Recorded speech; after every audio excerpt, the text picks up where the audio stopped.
Hi, I'm Sarah Mitton, and I'm an Olympic shot putter for Team Canada. Could get 2 medals in the men's decathlon, 1500 to come. What can Mitton do here in the shot put? Oh, that's close to the 20-meter line. Absolutely did, Rob, but I'll tell you, Mitton, you said she came alive at the right part of the season, and here she is delivering tonight. My name's Austin Smeenk. I'm from Oakville, Ontario, and I'm a Paralympic wheelchair racer. Medalist in the Paralympics and also in World Championship mode.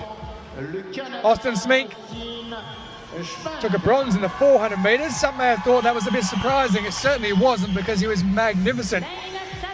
Going to take it. Yes, he is. And on the outside there, it looks like Austin Smeenk has picked up silver.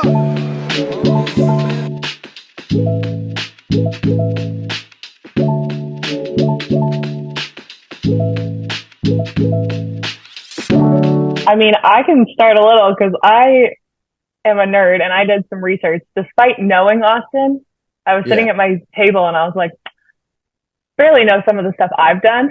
Like when you start to think about it, and I was like, what? I'm scrolling through and I'm like, damn, pretty sick rap sheet. Yeah, no doubt. Thanks. 2012 is when you would have made your first world's team, eh? Yeah, well, so 2012 was actually the Olympic year for London. Oh, yeah. So I was still pretty young, I guess. Yeah, born in 97. So 2012, I was just coming into prime teen years, and went to my first nationals in Calgary and competed way above my weight class, I guess, as you could say. And yeah, I beat the rest of my national competition, and then had to kind of sit in a room with the national team coaches and be like, hey, so you should go because you're at the head of the criteria now, but also this is your first time on an airplane for your sport. And are you sure you're ready to go to the Paralympics with 65,000 fans and blah, blah, blah. And yeah, that was an interesting conversation for me, actually, because I was like, of course I want to go do this. What are you talking about? Mm-hmm. But then on the other side of things, it was there was an established team dynamic already that was people pretty much knew. They were this is our A team. This is who's probably going to go. And then I kind of, waddled into the conversation hey, so I know you've been training a really long time, but I'm some young kid who just beat you at trials and about to ruin your 4-year quad. So yeah, I don't know. At the time, it was the advice of the coaching staff was stay back this time, get hungry, stay hungry, and hit it in 2020, in 2016. So yeah, I started, I guess. That was probably the day that I was I think I'm going to go to the Paralympics. Well, considering you had just qualified. Yeah. But you weren't going. You're oh, well, I think I could probably do this. Yeah.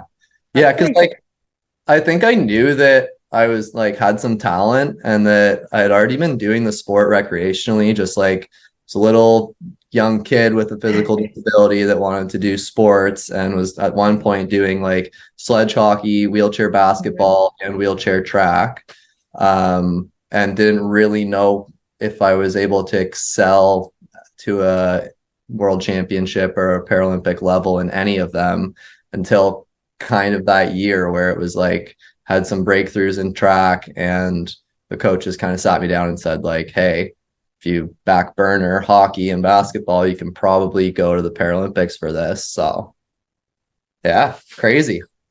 That's pretty cool though. I was when I read it, I was dang, I thought Austin and I were pretty much the same age. And I was born in 96. So you saying 97, you're really younger than me. And I was 2012. I think I went to Legions that year. Yeah. You know, so that was the difference. I was that's crazy that you were debating. And I think how do you feel about that? Your decision now looking back? Honestly, in retrospect, I should have gone. I would have had a lot of an easier time in Rio if I had gone to London. So Yeah, I think I showed up. I did end up making the world championship team in 2013. That was in Lyon, France. Mhm. And then following that, we had a world championship in 2015 as well. But the championships were nothing like the multi-sport games, right? So by the time you get to your first village and you're like, oh my God, this is like it. Yeah, I think I would have been smart to have got onto a Paralympic track to test the waters, maybe. I don't know. Everybody has their first games at some point. I don't really know many people that go to their first games and win. But No, not a ton. no. So I think I would have had an easier transition into Rio if I had gone there to kind of shake out the sillies at that point. But when I look at my career now, I've been to 5 world championships, 2 Paralympics. I've now medaled in one of the world championships, and yeah, I'm just coming into it now. So Yeah, that's pretty crazy. I feel like I'm going to use the phrase shake out the sillies a little bit more, because that's definitely something that you don't learn until you learn it. And everyone can tell you about how to do it effectively. And then you get there and it's like, I heard how to do it. And my sillies shook me, yeah, totally. So it's just something like, it's hard to balance, right? Like the earlier you go, the earlier you get that experience so that you can like move forward from it. But then it's like, you were like, what, like 15, 14, 13? Yeah. Like, so I can understand like both decisions, but I agree, like you gotta get through it to get through it. I think so too. And like you said, you don't know until you know. So I thought that I had been to a world championship and knew the environment and knew kind of how to carry myself in that setting. But then, when like the other part of that too is like I didn't have parents and spectators and stuff fly to our world championships and past. They didn't come to Qatar in 2015. They didn't come to Lyon in 2013. So all of a sudden you have the village, you have everybody else competing around you, you have other sports from other, it's like cool. You're like really into it. And then I kind of, in my case, forgot a little bit like, no, I'm here to like drink water, go to bed, make sure my nutrition's dialed, and like be game face ready until the moment that I'm finished competing. I think I let the social aspect work its way into, I guess, my environment as a high performer a little earlier in those early, younger years of championship competition than I do now, for sure. But like, that's how you learn, right? That's like, for me this year, I had a lot of people ask like what my intention of going to Pan Am's was. And like, that was part of it, was the village and rooming with, multiple people in an apartment and sleeping in a bed that's maybe not like as comfortable as you're used to. And like, just like all the factors of like eating in the dining hall and like transport to and from like the village to where you're competing, and like the factors that you don't really think of, and then everything you get there and it could be an absolute like gong show. Yeah. And so that was part of it. Like I haven't been in a village, like an actual lively full village, since 2019, because I went to World Universities, which is like a really fun, like multi-sport games, like village environment. And then I did Pan Am's in 2019, same thing. Yeah. And then Tokyo was like COVID. Yeah. And so my first Olympics wasn't a village experience. And like you just said, it was kind of, I don't know, like I probably would have got a little carried away in it. But I want to make sure that like I know how to, I'm like back off fun and excitement and do until you're done. Totally. Yeah. So. I think that we probably learned a lot going through the 2020 pandemic, I guess. Like going through COVID games was crazy. Like we had to wait for, I don't know, on the para side, we had to wait like 8 hours in the Tokyo airport so that we could all be scanned together, move through together, make sure no one has positive tests. Like, and at the end of the COVID experience, it was like yeah, I can jump through so many hoops to get onto a track and do my best that I'm not worried about what ifs at this point. We've been through that so much through the COVID years, and feel like that probably ended up helping us at this point anyway. That I would have never, the Olympics was canceled and Paralympics was postponed too in 20. That was going through my mind. And I like hindsight, you're like, definitely made me stronger at like off the field. Yeah, for sure. I mean, I think all challenge that's met with adversity is an opportunity to learn, right? So we can draw from our crazy pandemic world shut down and pick out the things that were a positive. Granted, none of it really was all that great in the moment, but in retrospect, think that there was a lot of we're on the mountain and we can't see the top, and it's like, how are we going to summit? Well, next step, one foot in front of the next. We're going to keep going, even though the future's uncertain and we can't see when that destination or where that destination is. We just got to keep on hiking, and eventually we got there, and we were better climbers for it, And things are now normal. Yeah. And looking forward to like a normal game. I'm so excited because the village in Rio was okay. I don't think that it was anywhere near. I know that it was nowhere near the Olympic Village because they literally had like the whole village, and then just halfway through they just put construction fences through, and they're like, yeah, that's no longer part of the village. There's not enough athletes to have 25 skyscrapers full of people. So we had like a smaller games in 2016 than the able-bodied side, I think. And then Tokyo was COVID games. So the village was like, you compete, you leave. So there was no big deal Tokyo. And I think Paris could do a really good job. So excited for that to come out. I literally cannot wait for the books to come out about like the pandemic games or COVID games, or like there's going to be a movie that comes out, and some stuff I'm going to be like, what, that happened? And other stuff I'm going to be like, damn, yeah, that did happen. Like it was wild years. Yeah. Was backing up a little bit. Like, so we talked about me and how I started sport, I guess, or got into high performance. Where were you when you decided, okay, this is something I think I can compete at the highest level and succeed? Or did you, like, clearly you've had that moment now, but where were you when you said, so I'm still debating, I can be a shot putter? But yeah, I basically, for me, like I got talent ID'd really quickly. So in grade 8, I started throwing the shot because I had done track the first year. In my grade 7 year was the first time we were allowed to have like to participate in track and field. And I was just like, sure, why not? Like something else to do. Another couple of days off school. As most kids, that's why they do track and field for the first time. And then there was like a teacher who was like, hey, you should also just try throwing. And there was a girl from my school who was she's about 4 years older than me. And she had thrown the shot put, and she was going to Florida State on like a full ride. And so they were kind of like, oh, interesting, like shot put, kind of like put it on some of like the coaches' radars. And so I tried it a couple times at school, and then I went to this really small school meet, like our district championships. So just like us and like the surrounding communities. And I ended up throwing the shot. I don't even know. It was like the 3K shot, maybe 9 meters.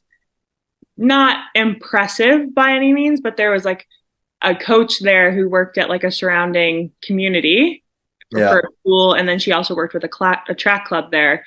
And she was like, who is she? And I need her to come throw the shot put.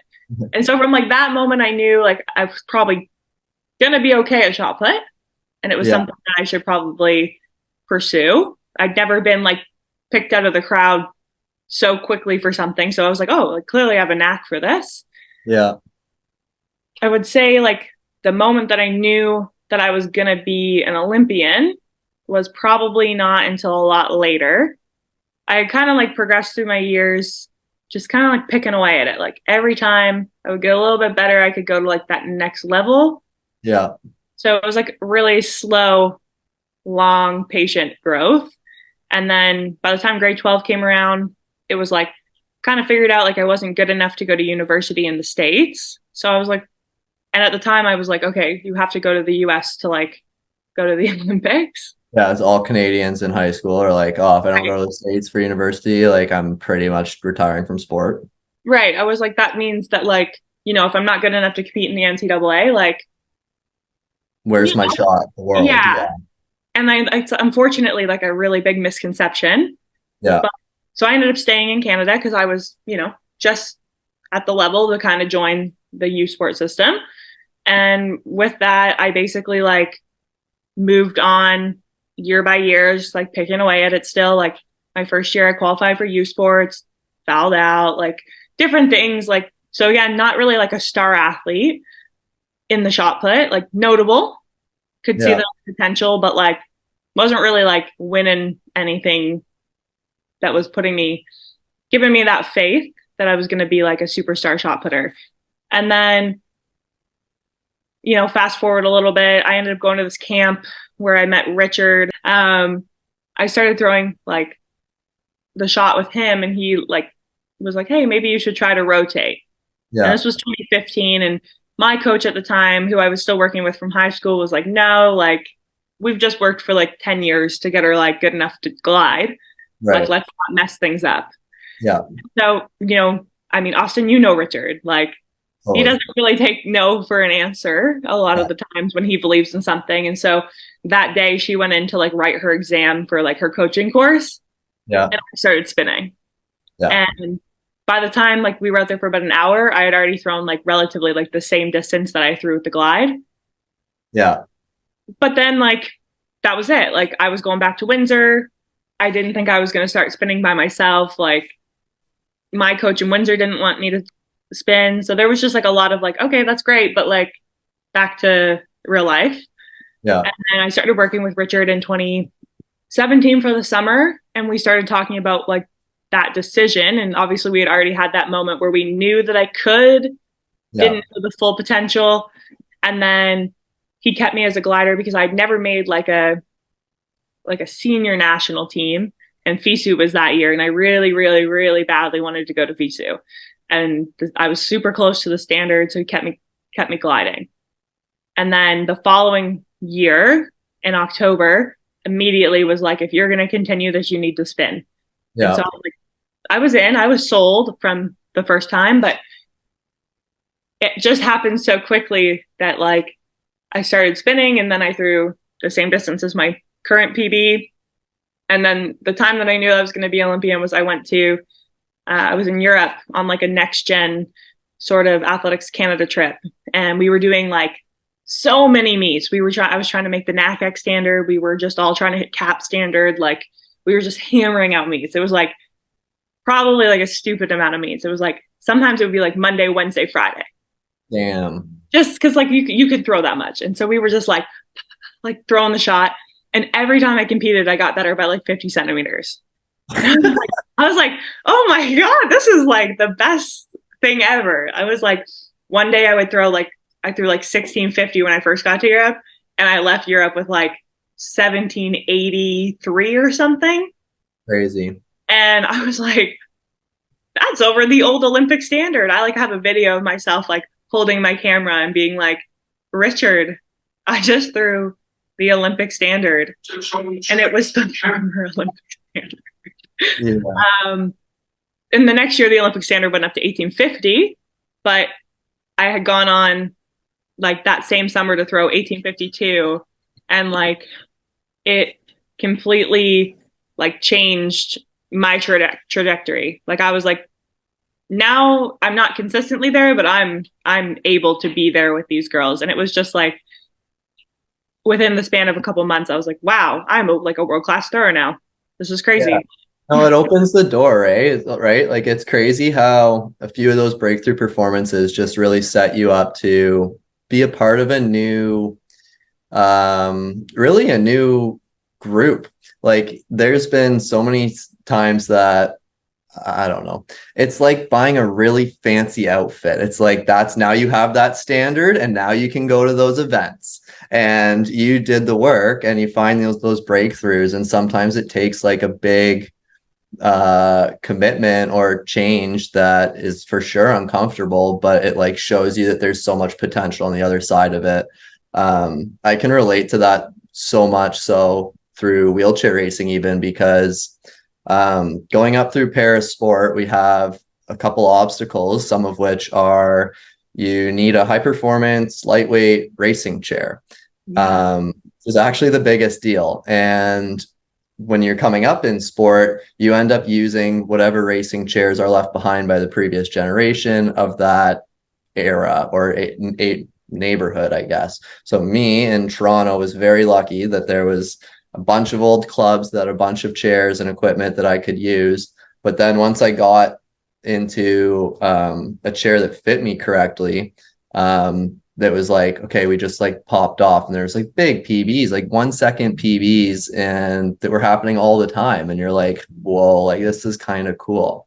And it just like opens that door a little bit for you to be like, okay, maybe I can see into that room now and I can begin to imagine myself, you know, part of that community that is the best in the world. And like, you know, if I stick with this, I know that, and that can also be said too, like and I mean, another comparison is like making big changes. Like you were a glider and then you went to turning. The rest of the world is going towards turning. A little bit of the old school old boys club is saying like, you know, stick with gliding. It's won gold medals for the last however many cycles of Olympics. And then there are a few really great coaches, and the majority of great coaches now are willing to like try something that might fail, but also that recognize how much potential then going a new direction might have. Like if you want to go to a new place, you're going to need to throw out the old roadmap, right?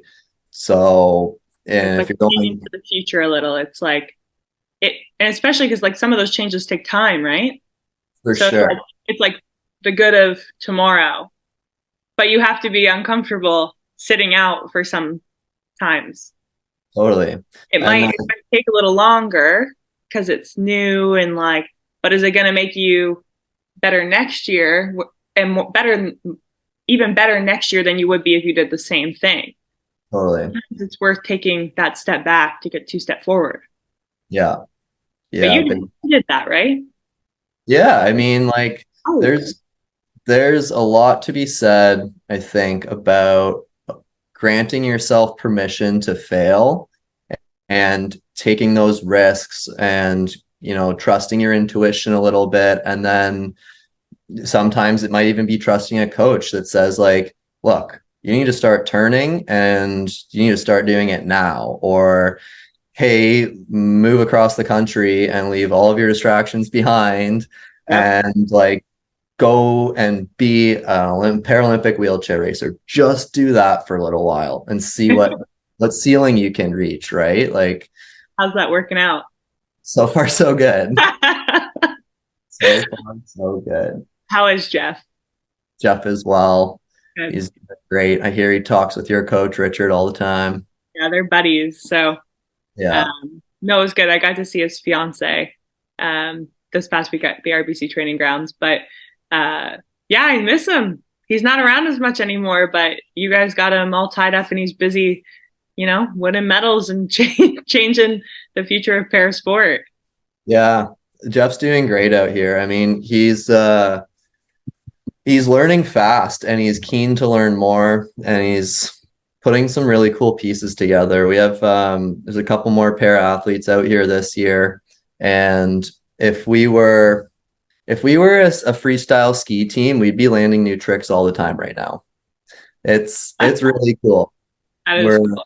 Yeah, he's helping us put some pretty big pieces together. So it's fun seeing that all happen right now in base season. I mean, yes, it's December now.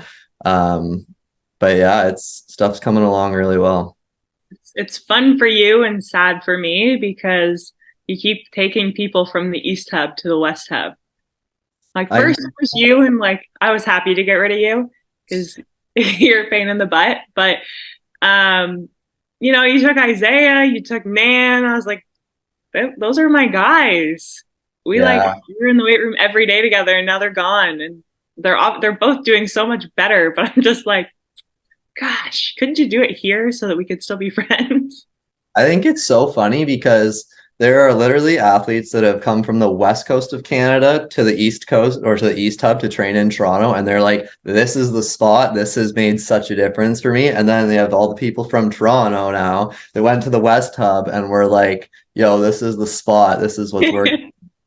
I think a lot to be said about distractions and true focus. Like, you can get so much work done when you just put your head down and there's no elementary school friends saying, hey, it's my birthday, or like, you're still going to get those distractions, but it's so much easier to focus when you're just immersed somewhere in a culture of high performance, I guess.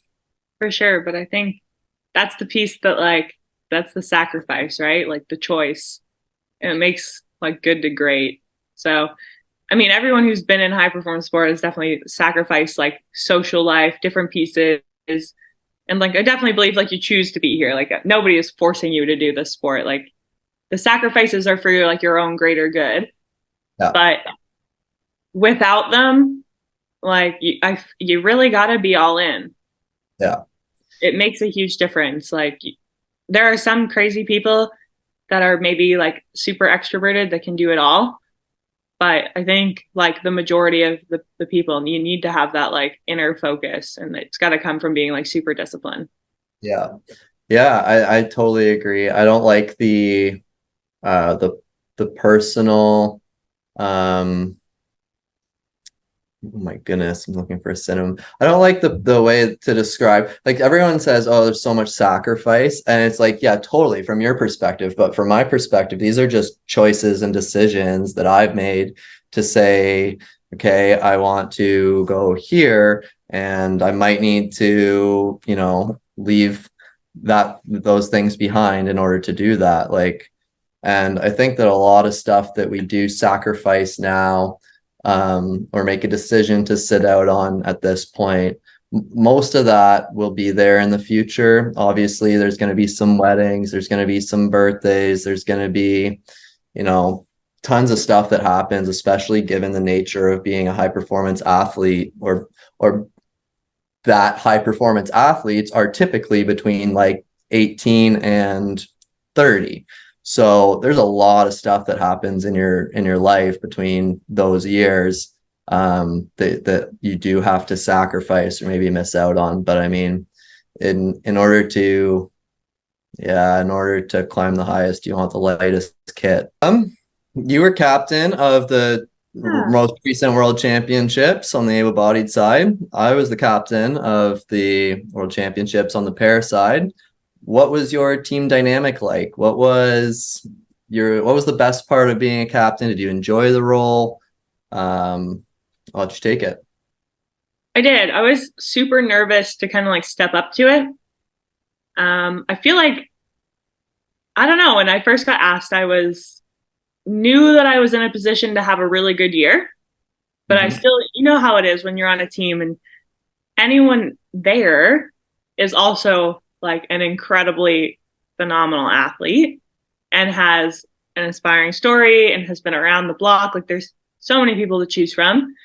And there's still so many people on the team that I look up to that way, and who are senior athletes to me and have been on the team a lot longer. And I value their opinions and their thoughts. And I'm okay, I still have a lot to learn. And so when I got asked, I had said maybe not, maybe pick someone else. And I got a little pep talk basically. And I decided that it was my time to shine. Yeah.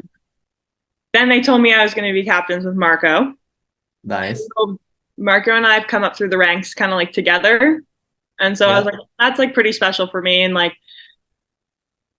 we've just become pretty really good teammates. And he's someone, again, one of those people who I was it's probably going to be Marco to be a captain. And yeah, he's just very like reserved and soft spoken, but he leads by example.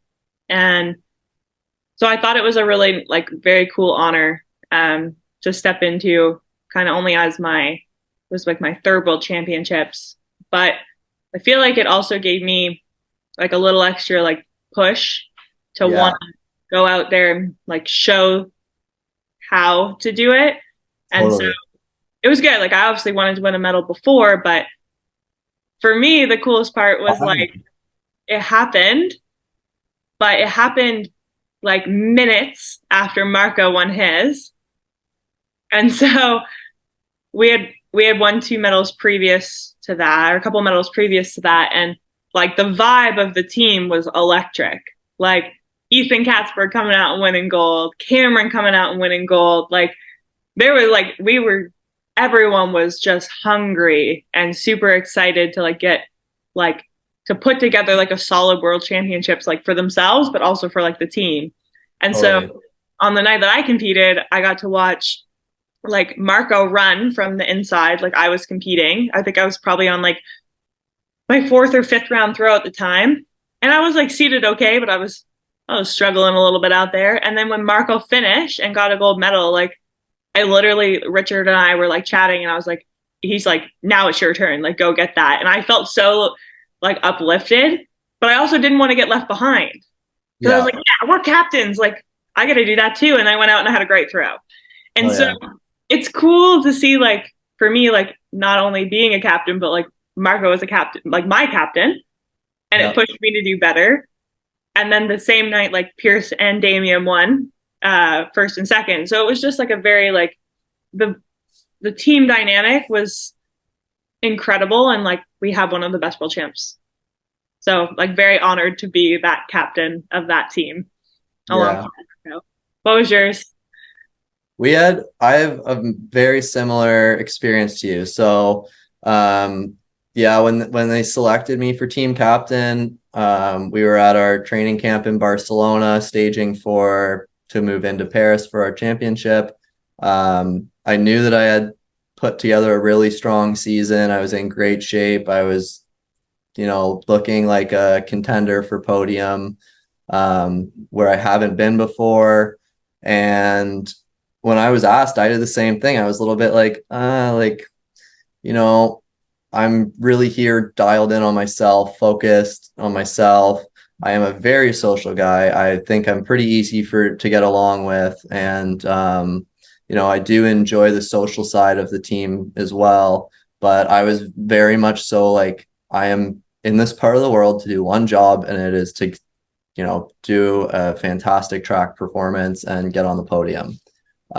So I kind of said like, I'm happy, I'm like honored, but I would like love to lead by example and maybe like give that captainship to another individual. And our staff kind of said like, this is the right answer and we would like you to move ahead with it. I was like, okay. And then I found out that similar to you, Renee Fossel, I came up through the ranks with her. I've known her since I think I was 6 years old, maybe. Like we both started Paris sports super young. And yeah, that just like gave a lot of like confidence in wearing those shoes.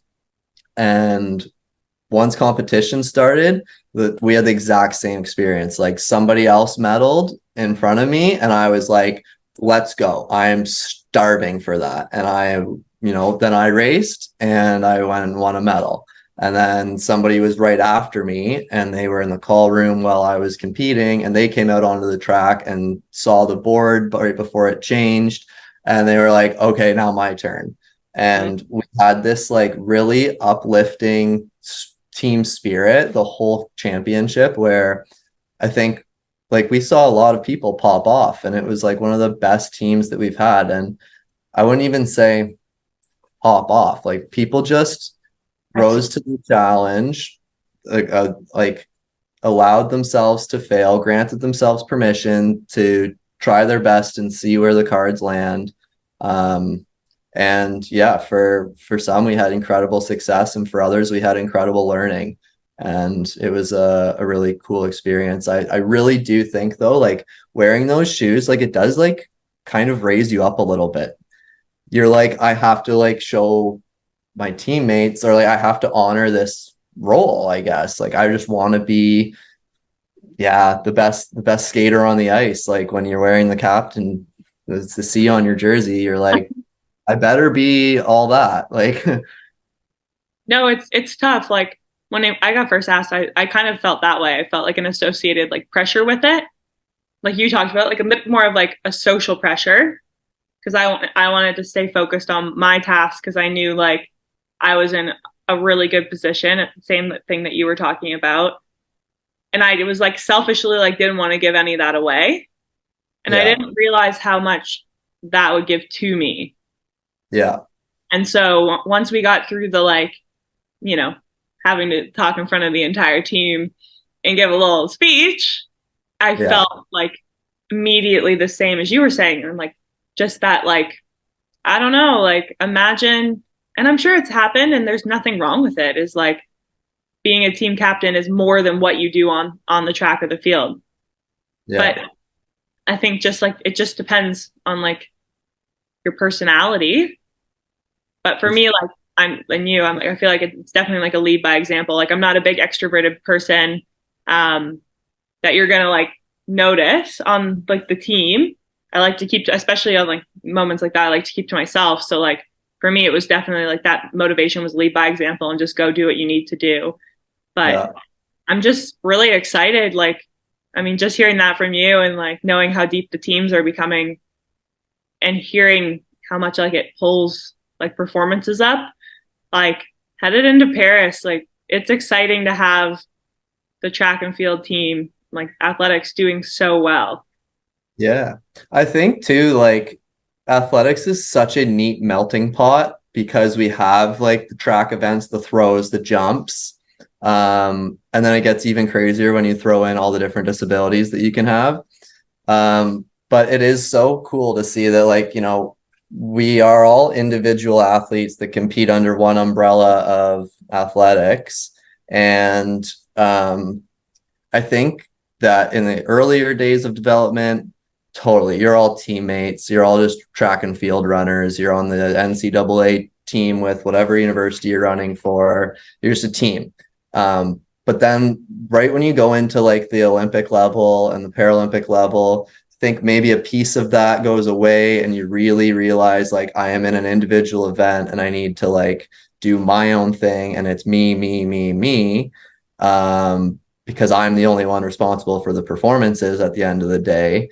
And then when you do like bring that teammate and like sportsmanship back to life in like a uplifting and confidence inspiring way, it just really adds to the culture of the team and like people expecting themselves to just, not even, I don't know. I don't think it's a negative pressure. I think it's a positive pressure, like you said. For sure. Cool. And I think, yeah, I don't know. Congrats. It's cool to be a captain. I'm glad I'm glad you weren't allowed to say no, same as me. Yeah, I think so too. Yeah. But Yeah. that's good. So what's upcoming this year? I know it's busy with like Worlds and Paralympics. What's the plan? So this year is totally interesting, right? Because we had a world championship that was postponed from the pandemic that is now being placed in the Olympic year. So being that I had just medaled at the 2023 World Championships, my performance in Kobe, Japan, where our championship is this year, Kobe, would not help our team gain any more spots for the Olympics this year. So it's not that and for that reason, as well as from a scheduling and training perspective, I want to stay in my environment that is, keeps me improving as long as I can. So I'm not going to go to the World Championship this summer. I think I'm just gonna stay in the I don't know, continue to stoke the fire, I guess, and do a few Grand Prix and intermediate events leading up to this the summer, so that I have a good world ranking, as everyone can probably imagine is important to make the team. So for now, I will be going to Dubai or UAE January, February. Hopefully throw down a good a good fast time that would take all of the pressure off of like, okay, I need a mark in order to make the team. So a couple places in the UAE for the beginning of the season. Then we'll come back here. We'll go to Europe mid-May, June, do another bunch of racing there, and then back here, sharpen up, and go over to staging camp and the big show. Nice. Yeah, I sort of figured that you wouldn't go to world champs based on how you did. Yeah. Kind of like the lead up was like a perfect setup to be able to go to the Paralympics. Like, yeah, ready to hit it. So I think too that like there's a lot more to going to a world championship or any competition that's not a drive away. That yes, competing is a great way to practice performance on demand, but also training is a great way to practice improving. And having your own bed and having your own grocery store and your routines, like I can't stress that enough. Like routines are like allow us to put energy towards other things, right? So we can have our nice routines here and we don't need to exactly waste brain power on where's my next meal coming from? Is it going to be the type of thing I want to eat based on the work I just did and what I have to do tomorrow?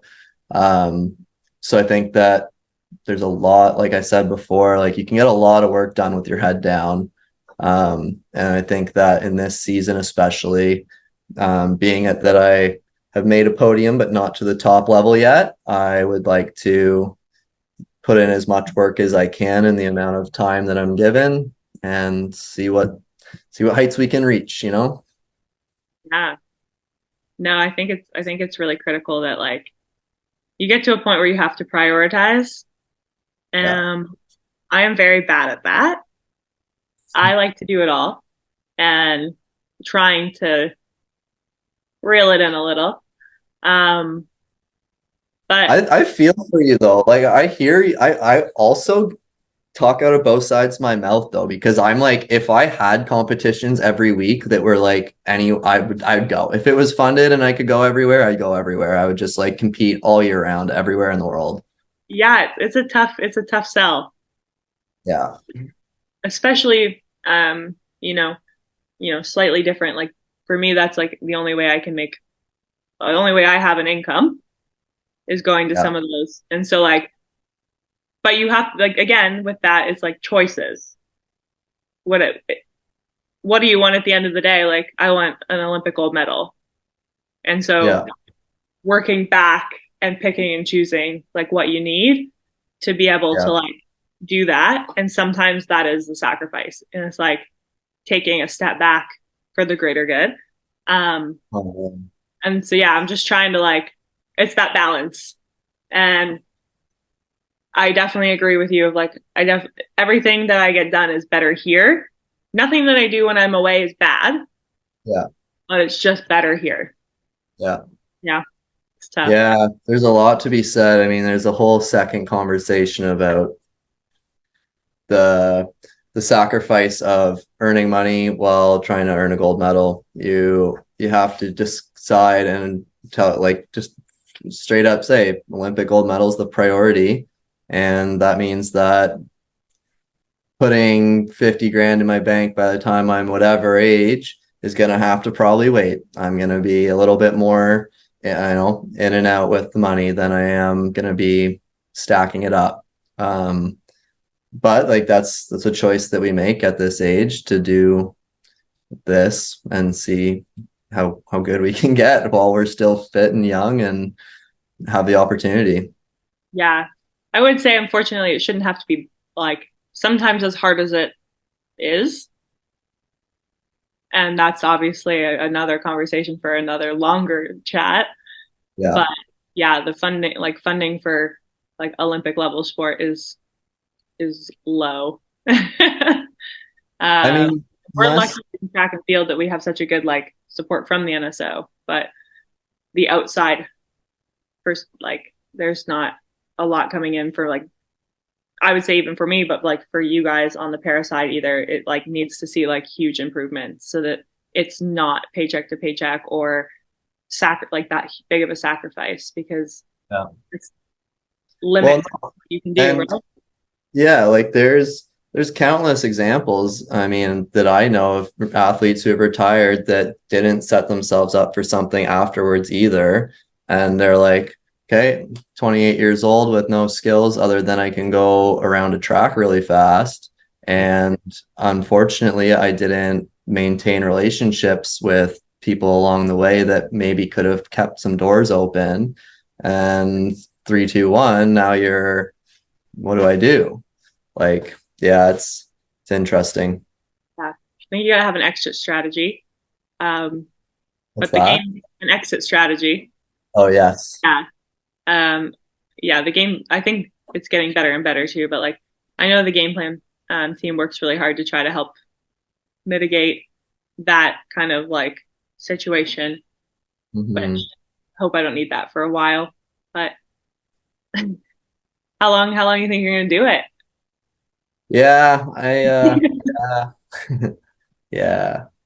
It's an interesting question. So for right now, I'm going to do the Paris Paralympics in 2024, and I will do the 2028 games in LA. From there, I'm not sure. I think it's probably an appropriate time, given that, yeah, 2032, like, or sorry, 2032 is even, almost 10 years away, it feels like right now. And as cool as Brisbane would be, like, I'm not sure. So for right now, like, I think I'll stay buckled up for the next quad afterwards.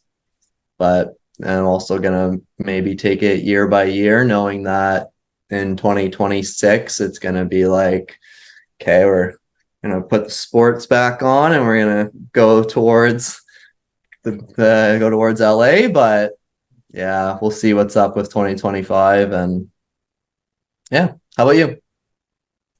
Same answer. Yeah, Yeah. You gotta take, yeah, I think you gotta take everything year by year, but like, 'cause I mean, you can't predict the future. I'm like, that could have been my whole hand. yeah, Um, but yeah, I just think like if I could have everything I wanted, like 2028 would be like like you said, like a nice little cap on top, a little cherry on the sundae. I mean, you'll have, what will that be? That'll be 4 for you. yeah, Dang, I'll yeah, only be 3 for me, but I'll take 3. A yeah. little hat trick, and then just take it from there and see where we're at. But that's a long career, so something to be proud of at least, right?